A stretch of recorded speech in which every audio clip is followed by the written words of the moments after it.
दिल्ली में चुनावों की तारीखों का ऐलान हो चुका है और सियासी प्रचार प्रसार भी जोरों पर है। सीएम आतिशी लोगों से चंदा मांगना भी चुनावों के लिए शुरू कर चुकी हैं। लेकिन इसी बीच आम आदमी पार्टी के मुख्य संयोजक अरविंद केजरीवाल ने अमित शाह को एक बड़ा चैलेंज दे दिया और चुनाव ना लड़ने की भी बात कही। अब इस बयान के पीछे की पूरी सच्चाई क्या है, पूरा विस्तार से आपको बताते हैं। बता दें कि दिल्ली की सभी 70 विधानसभा सीटों पर 5 फरवरी को मतदान होगा। सीएम आतिशी ने जनता से चंदा भी मांगना शुरू कर दिया। कांग्रेस की बात करें तो कांग्रेस ने आज अपनी तीसरी गारंटी की घोषणा कर दी है।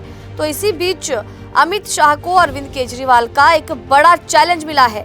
केंद्रीय गृह मंत्री अमित शाह पर अरविंद केजरीवाल ने निशाना साधते हुए कहा कि दिल्ली के जो पूर्व सीएम हैं उनकी ओर से ये कहा गया कि 10 साल में आपने जितने झुग्गी वालों को उजाड़ा वो सब कोर्ट में हैं।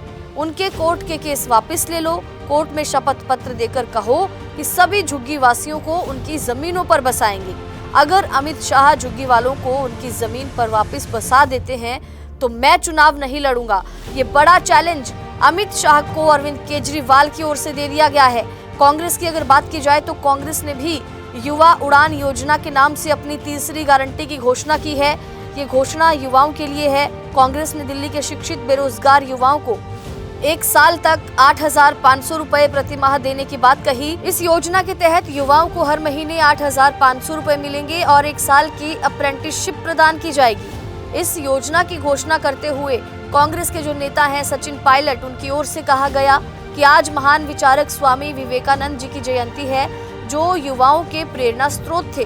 दिल्ली में युवाओं के भविष्य पर राज्य और केंद्र सरकार का कोई ध्यान नहीं। दिल्ली में इतिहास गवाह है कि यहाँ पर जब जब कांग्रेस की सरकार रही तब तब यहाँ के विकास को पूरे देश में लोग अग्रिम मानते आए हैं। आगे उन्होंने कहा कि मुझे पूरा विश्वास है कि 5 फरवरी को जब दिल्ली के लोग मतदान करेंगे तो इतिहास को याद करेंगे कि किसने क्या कहा और किसने क्या किया। अब दिल्ली की शराब नीति पर सीएजी रिपोर्ट जो आई है उस पर आप सांसद संजय सिंह का बयान सामने आया। संजय सिंह ने कहा कि ये सीएजी रिपोर्ट कहां से आई। दिल्ली में सभी आदर्श आचार संहिता लागू है और भाजपा पर नियम उल्लंघन का आरोप लगाया गया, फर्जी खबरें फैलाने का आरोप लगाया गया। जब सीएजी रिपोर्ट विधानसभा में पेश ही नहीं की गई तो फिर आपके पास कहां से सीएजी रिपोर्ट आई।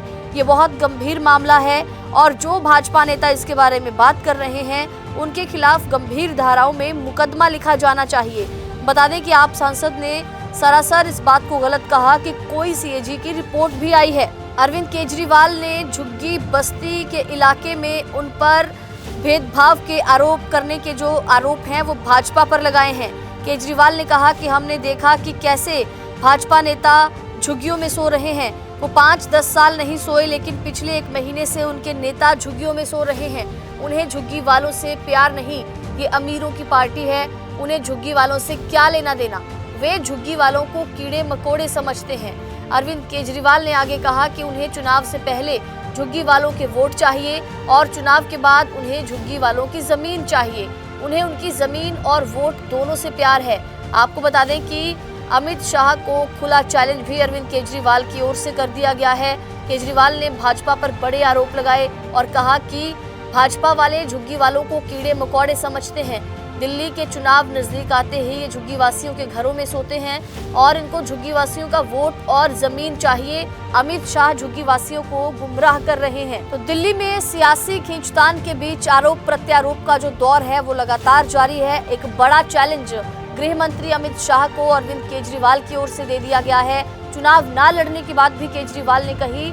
अगर अमित शाह अगर वो कोर्ट में जो केस हैं झुग्गी वासियों के उनको वापस ले लें। अब देखना ये होगा कि क्या इस चैलेंज को अमित शाह एक्सेप्ट करेंगे और सियासी समीकरण किस तरह के चुनावों से पहले दिल्ली में बदलेंगे, उसकी जानकारी और उसके अपडेट भी आपको देते रहेंगे।